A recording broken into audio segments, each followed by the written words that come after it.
আমরা যেটি দেখছি যে গতকাল রাতেও কিন্তু প্রচুর বৃষ্টি হয়েছে, সেই বৃষ্টির মধ্যে কিন্তু তারা তাদের ঘর পাহাড়ে ছিলেন, কারণ তারা কিন্তু যে এখানে বসতঘর তারা কিন্তু আসবাবপত্র বের করতে পারেননি। আমরা যেটি দেখছি যে আসলে কুমিল্লাতে বৃষ্টি হচ্ছে, সেই সাথে কিন্তু গোমতী নদীর পানি কিন্তু বিপদসীমার উপর দিয়ে রয়েছে। আমরা একটু যারা সরবরাহ হয়েছেন এবং যাদের ঘর পানির নিচে রয়েছে তাদের সাথে একটু কথা বলতে চাচ্ছি। আচ্ছা, আপনার তো দেখলাম যে ঘর পানির নিচে রয়েছে, আপনি কি কিছু বের করতে পারছেন কিনা?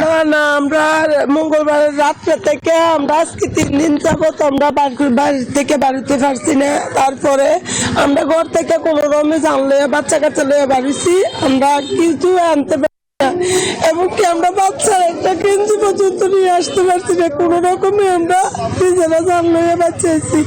এখন রাস্তায় আমরা ঘর, রাস্তায় আমরা বাড়ি, আমরা কোনো কিছুর মতো আমরা লাইন নেই। আমরা যে পরনের একটা কাপড় আনছি সেটাও বাড়ি নেই। আমরা এই 3 দিন যাবত এই জামা পরে আমরা বসে। এখানে আজকে কয়দিন ধরে আপনারা এখানে? আজকে আমরা 3 দিন যাবত। পরশুদিন রাত্রে থেকে পানি বাড়ছে, বাড়ার পর থেকে আমরা এনে বাসা, আমরা রাস্তাতে বাড়ি ঘর বানছি। আমরা ঘরের চাল দিশো দেওয়া যাইতেছে না, আমরা ঘরের পুরো সব টুটে গেছে। এই সড়কের উপরে কি রাত কাটাইছেন? আমরা রাতের 12টা-1টা পর্যন্ত থাকি, এরপরে যাইয়ে কেউ এনে বসলে বসে আবার আমরা ফজরের আজানের টাইমে আবার এনে গেলাই। মহিলা মানুষ যার রাত্রে রাস্তার পিঠে থাকার মতো নাই, আমরা রাত্রে 1টা পর্যন্ত থাকি এনে, তাই পরে কেউ বাসার যেয়ে দেখলে ফজরের টাইমে আবার আসি। যে শুনছিলেন আসলে একজন ঘরহারা নারীর কথা শুনছিলেন, যিনি তার সবকিছু হারিয়ে এখন দিশেহারা হয়ে কিন্তু এই নদীর পাশে সড়কে কিন্তু অবস্থান করছেন এবং এই তীব্র বৃষ্টিতে কিন্তু বলা যেতে পারে যে আসলে মানুষ ভালো নেই। কুমিল্লার গোমতী নদী খুবই খারাপ অবস্থা, এবং যতই দিন যাচ্ছে ততই কিন্তু আসলে পানি বৃদ্ধি পাচ্ছে। পানি কিন্তু এখনো কোনো কমার কোনো রাস্তা দেখা যাচ্ছে না। এবং আমরা যেটি জানতে পেরেছি যে এখানকার দুই পাশে মানুষ কিন্তু এই বৃষ্টির মধ্যে দিয়ে কিন্তু রাত কাটিয়েছেন। সবকিছু মিলে কুমিল্লার যারা নদীর পাড়ের বাসিন্দা তারা কিন্তু খুব কষ্টের মধ্যে আছেন। তো এই ছিল কুমিল্লা গোমতী নদীর পানি বৃদ্ধির সর্বশেষ। আমি যাচ্ছি সিরাজগঞ্জে, আমার আরেকজন সহকর্মী আছেন, সেখানকার বিষয়, বন্যার বিষয় জানাবেন। বসুন্ধরা টিস্যুতে ছাড়ের ছড়াছড়ি। বসুন্ধরা টিস্যু নিয়ে এলো নিশ্চিত ছাড়। ধন্যবাদ জীবন। মৌলভীবাজার জেলায় ভারতীয় উজান থেকে নেমে আসা পাহাড়ি ডলে সম্প্রতি গত মাস দেড়েকের মধ্যে 2বার কিন্তু বন্যায় প্লাবিত হয়েছে। গত 3 দিনের টানা বৃষ্টি এবং উজান থেকে নেমে আসা পাহাড়ি ডলে মৌলভীবাজার জেলার মনু, ধলাই, কুশিয়ারা, জুড়ি, কন্টিনালা সহ সবকটি নদ নদীর পানি কিন্তু বিপদসীমার উপর দিয়ে প্রবাহিত হয়েছে।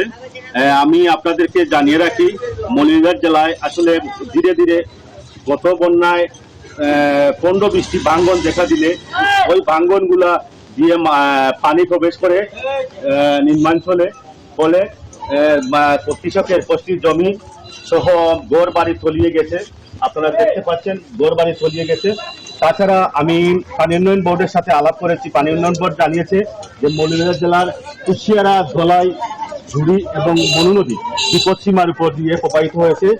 জেলার 7টি উপজেলার মধ্যে 6টি উপজেলায় কিন্তু ইতিমধ্যে পানিতে তলিয়ে গেছে কয়েক লক্ষাধিক মানুষ। মানুষের পানিবন্দী মানুষের দাবি, তারা শুকনো খাবার এবং শুকনো খাবারের অপেক্ষায় আছে। জেলা প্রশাসক জানিয়েছেন পর্যাপ্ত খাদ্য সামগ্রী মৌলভীবাজার জেলায় এ পর্যন্ত বরাদ্দ রয়েছে, কোনো সমস্যা হবে না। উপজেলা এবং জেলা প্রশাসনের পক্ষ থেকে তারা কিন্তু এটা চালিয়ে যাচ্ছেন। আমি আর একটু বিষয় জানিয়ে রাখি, সম্প্রতি সময়ে সাবেক প্রধানমন্ত্রী শেখ হাসিনার দেশত্যাগ পরে মৌলভীবাজার জেলায় কিন্তু আওয়ামী লীগের বা অঙ্গ সংগঠনের নেতাকর্মীরা কিন্তু মাঠে নেই, তারা পালিয়ে রয়েছেন। তবে সাধারণ দেশি বিদেশি অর্থায়নে কিন্তু সাধারণ মানুষেরা কিন্তু এগিয়ে এসেছে ত্রাণ সামগ্রী নিয়ে। আমি এখানে কথা বলবো একটু 2-1জন পানিবন্দী মানুষের সাথে, দেখি ওনারা কি বলেন। ভাই, কত বন্যা হয়েছে? এই বন্যায় আপনার এলাকার ক্ষয়ক্ষতি? এই বন্যায় বহু ক্ষতিগ্রস্ত হয়েছে আমাদের ঘরের ভিতরে গোলাপানি। আমরা তো পানি বন্দি আছি, কাপড় চোপড়ও বার করে আনতে পারছি না। আমরা রাস্তার উপরে দাঁড়ানো আছি, খাওয়ারও পারাম না, খুব কষ্টে আমরা বসবাস করতেছি।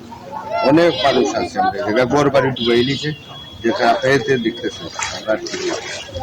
আমি আরেকটু জানিয়ে রাখি, আসলে মৌলভীবাজার জেলার হাওড় অঞ্চলে বিশেষ করে পানিগুলা কিন্তু নেমে হাওড় অঞ্চল কিন্তু ইতিমধ্যে তলিয়ে গেছে। তাছাড়া মৌলভীবাজার জেলায় এই পর্যন্ত এটাই ছিল মৌলভীবাজার থেকে বন্যার সর্বশেষ পরিস্থিতি। আমি স্টুডিওতে ফিরছি। সিরাজ, আপনাকে ধন্যবাদ আমাদের সাথে যুক্ত হবার জন্য।